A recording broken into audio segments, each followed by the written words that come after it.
नमस्कार शेतकरी मित्रांनो, तुमच्या कापसाचं वय 20 ते 30 दिवस झाले आहे का? झाडांची वाढ चांगली आहे, पण आता मावा, तुडतुडे, थ्रिप्स किंवा पांढऱ्या माशीचा धोका वाढू लागलाय का? तर हा व्हिडिओ तुमच्यासाठी खूप महत्त्वाचा आहे, कारण आज आपण जाणून घेणार आहोत कापसाची पहिली फवारणी नेमकी कधी घ्यायची, कोणत्या किडींकडे सर्वात आधी लक्ष द्यायचं, कोणतं औषध कोणत्या परिस्थितीत वापरायचं, टॉनिक वापरायचं का, विद्राव्य खताची गरज कधी असते, पावसाळ्यात कोणत्या चुका टाळायच्या आणि कमी खर्चात कापसाची जोमदार वाढ कशी करून घ्यायची. म्हणून हा व्हिडिओ शेवटपर्यंत नक्की पहा. नमस्कार शेतकरी मित्रांनो, आपल्या सर्वांचं मनपूर्वक स्वागत आहे आपल्या माझी योजना या यूट्यूब चॅनलवर. या चॅनलवर आपण शेती, सरकारी योजना, बाजारभाव आणि आधुनिक शेतीविषयी अचूक आणि विश्वासार्ह माहिती देत असतो. जर तुम्ही नवीन असाल तर चॅनलला सबस्क्राईब करा आणि बेल आयकॉन दाबा. चला तर मग सुरुवात करूया. पहिली फवारणी इतकी महत्त्वाची का असते? अनेक शेतकरी एक मोठी चूक करतात. कापूस सुरुवातीला हिरवागार दिसत असल्यामुळे फवारणीची गरज नाही असे समजतात, पण प्रत्यक्षात याच काळात रसशोषक किडींची संख्या वाढायला सुरुवात झालेली असते. सुरुवातीलाच योग्य नियंत्रण मिळवले नाही तर पुढे झाडाची वाढ मंदावते, फुटवे कमी येतात, पानांचा रंग बदलतो आणि भविष्यात उत्पादनावरही परिणाम होऊ शकतो. म्हणूनच पहिली फवारणी ही केवळ किडी मारण्यासाठी नसून संपूर्ण पिकाचा मजबूत पाया तयार करण्यासाठी असते. पहिली फवारणी नेमकी कधी घ्यावी? सामान्य परिस्थितीत कापसाचं वय 20 ते 30 दिवस झाले की पहिल्या फवारणीचा विचार करावा. परंतु दिवस मोजून फवारणी करण्यापेक्षा शेतात फेरफटका मारून पिकाची अवस्था पाहणे अधिक महत्त्वाचे आहे. जर झाडांवर 4 ते 6 खरी पाने आली असतील, वाढ चांगली सुरू असेल आणि रसशोषक किडी दिसू लागल्या असतील तर पहिली फवारणी योग्य वेळी होईल.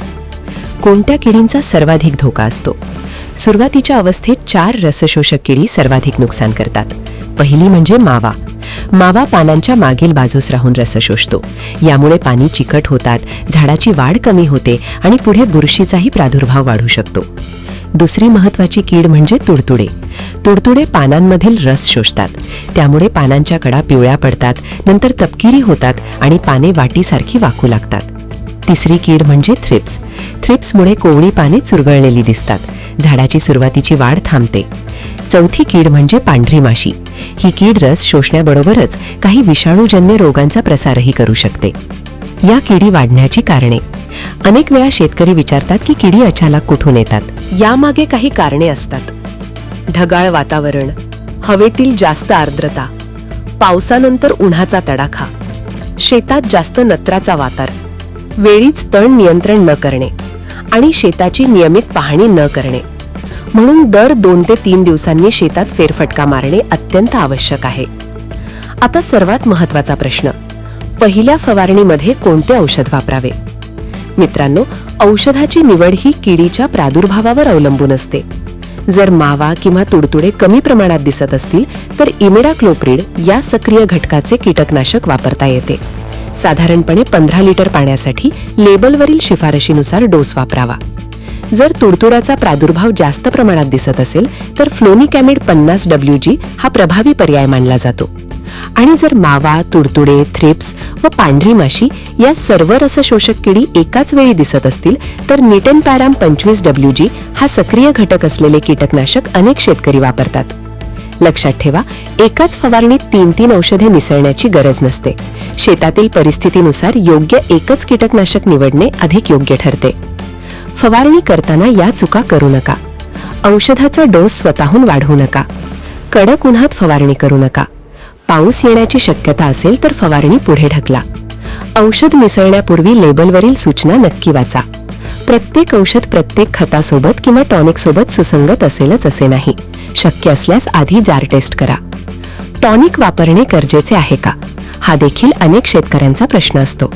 जर झाडांची वाढ चांगली असेल तर अनावश्यक टॉनिक वापरण्याची गरज नसते.